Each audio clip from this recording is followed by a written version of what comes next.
बिहार में रहने वाली उमा की शादी दिल्ली के एक परिवार में हो गई थी। भाभी कैसी हो? आपको ससुराल कैसा लगा? कहीं अकेले बैठे बैठे बोर तो नहीं हो रही ना? नहीं दीदी, हम तो बिल्कुल ठीक हैं। बस थोड़ी भूख लागत रही। वो का है ना, हमने सुबह से कुछ नहीं खाया है। हमें कार में उल्टी ना हो जाए इस खातिर। अरे मेरी प्यारी भाभी, इसलिए तो मैं पकोड़े और चाय बनाकर लाई हूँ। आप खाइए, मैं और पकोड़े सेक कर लाती हूँ। नहीं दीदी, बस हमरा पेट तो इसी से भर जाई।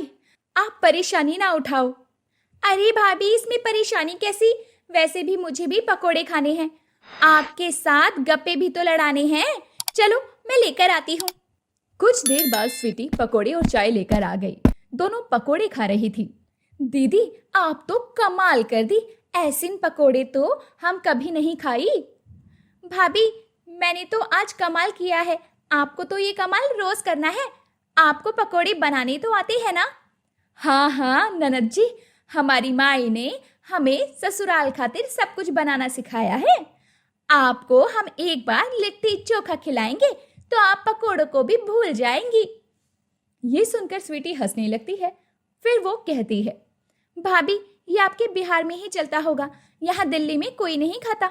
चलो अब मैं चलती हूँ, आप आराम कर लो। स्वीटी चली जाती है। कुछ देर बाद उमा की सास रत्ना जी उसके कमरे में आती है। बहू, कुछ चाहिए तो नहीं? मैं तो तेरा ध्यान नहीं रख पाई। घर में मेहमान ही इतने हैं, क्या क्या करूं?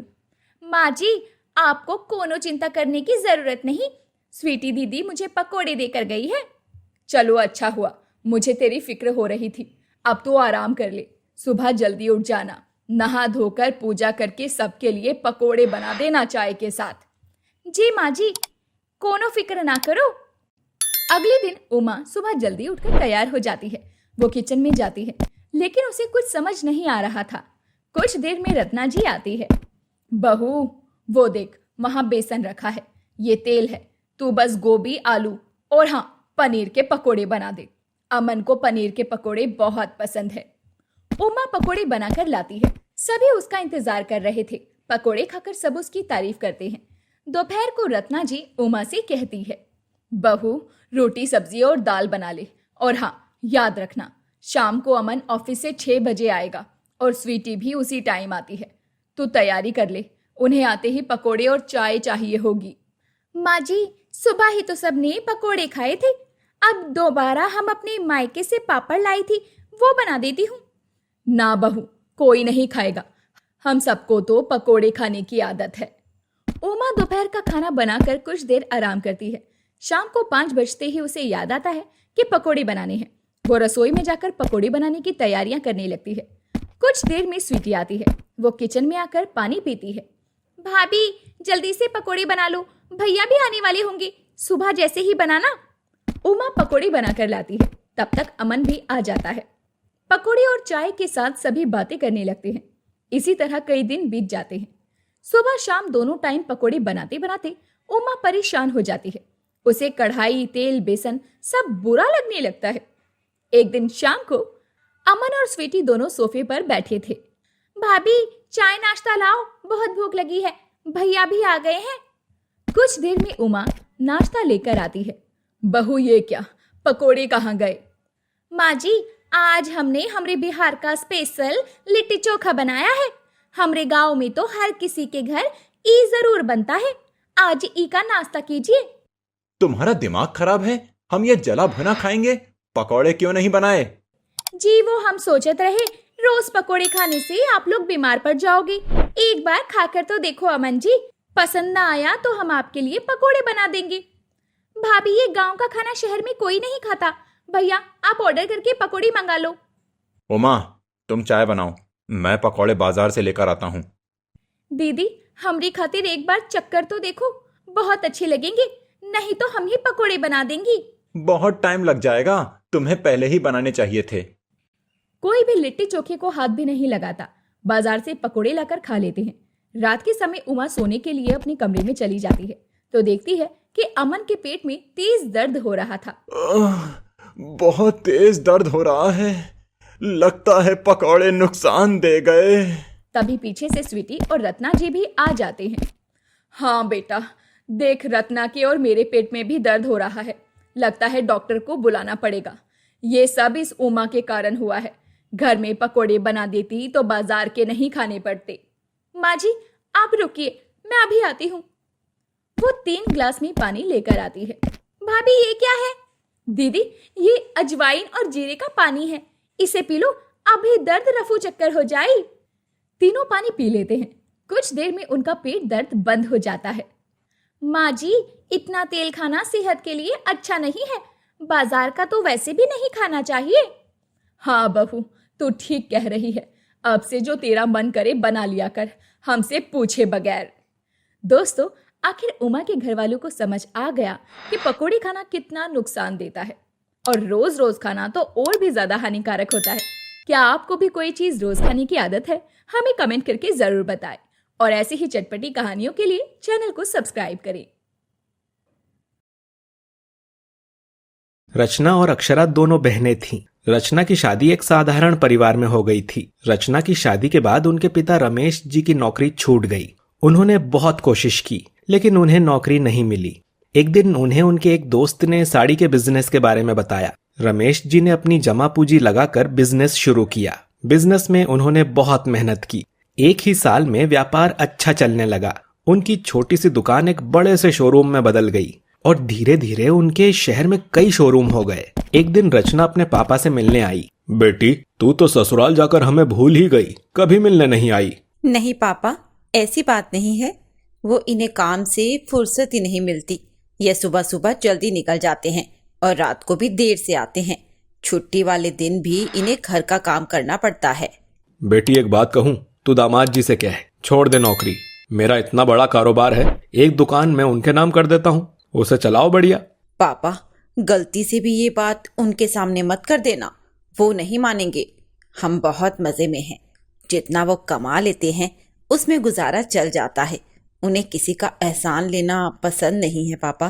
ठीक है बेटा, लेकिन एक बात याद रखना, कभी भी कोई परेशानी हो तो बस एक फोन कर देना।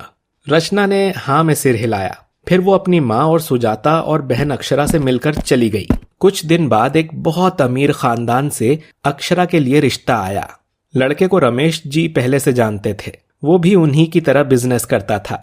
एक दिन शाम को रमेश जी घर आए और बोले, अरे सुजाता जी कहाँ हो, इधर आओ, तुमसे कुछ जरूरी बात करनी है। जी बताइए क्या बात है, आज आप बहुत खुश नजर आ रहे हो। आज अक्षरा के लिए एक बहुत अमीर खानदान से रिश्ता आया है। रचना की शादी के समय तो हमारे पास पैसा नहीं था, लेकिन अब मैं अपनी छोटी बेटी की शादी में अपने सारे अरमान पूरे करूंगा। बहुत धूमधाम से शादी करूंगा। दोनों परिवार मिलकर रिश्ता पक्का कर देते हैं। रिश्ता पक्का करते समय रमेश जी ने कहा, अरे सुजाता, तुमने रचना और दामाद जी को नहीं बुलाया? मैं तो बुलाना चाह रही थी लेकिन अक्षरा ने मना कर दिया। वह चाहती थी कि उसके ससुराल वालों के सामने उसकी बहन और जीजा गरीब नजर आएंगे। ये क्या बात हुई? इतना घमंड कहाँ से आ गया उसमें? मैं अभी बात करता हूँ। अरे नहीं नहीं, रहने दीजिए, बाहर मेहमान बैठे हैं, उन्हें कुछ पता नहीं लगना चाहिए। रमेश जी मेहमानों के कारण चुप रह जाते हैं, लेकिन उन्हें बहुत बुरा लगा था। पूरा फंक्शन खत्म होने के बाद उन्होंने अक्षरा से बात की। अक्षरा, तुमने ये अच्छा नहीं किया। इतना घमंड कहाँ से आ गया तुम्हारे अंदर? पहले हम भी तो गरीब थे, आज 2 पैसे आ गए तो तुम अपनी बहन को ही भूल गई। उसे पता लगेगा तो कितना बुरा लगेगा उसे। पापा आप समझा करो ना, स्टेटस सिंबल भी कोई चीज होती है। मैं अपने ससुराल वालों के सामने शर्मिंदा नहीं होना चाहती थी। इसका मतलब वो शादी में भी नहीं आएगी? शादी में आने के लिए मैंने कब मना किया? आप उन्हें पहले से अच्छे से कपड़े और जेवर खरीद कर दे देना। बेटा, तुम्हारे जीजा जी कभी हमारा भेजा हुआ सामान नहीं लेंगे। पापा आप किसी तरह उन्हें मना लेना ना। कुछ दिन बाद शादी का समय आया। रचना और सचिन शादी में शामिल तो हुए, लेकिन उनके साथ अक्षरा का व्यवहार अच्छा नहीं था। इसीलिए सचिन रात को ही वापस घर चले जाते हैं। शादी के 1 साल बाद एक दिन सुजाता जी ने रचना को फोन किया। रचना बेटी, क्या बात है, हमसे अभी तक नाराज है क्या? अरे नहीं नहीं मम्मी, ऐसी कोई बात नहीं है।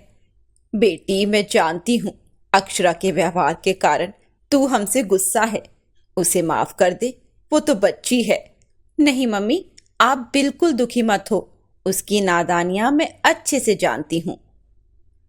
सच कह रही है ना, तो फिर सुन, कल तुझे और दामाद जी को हमारे साथ एक फंक्शन में चलना है।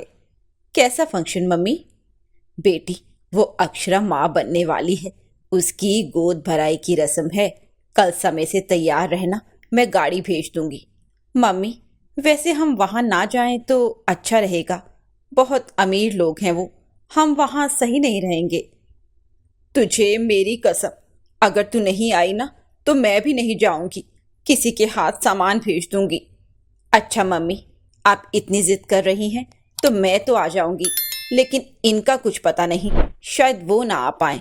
नहीं, मुझे कुछ नहीं सुनना। शादी में मैं मेहमानों की वजह से चुप रही, लेकिन अब नहीं, तुझे और दामाद जी को आना ही पड़ेगा।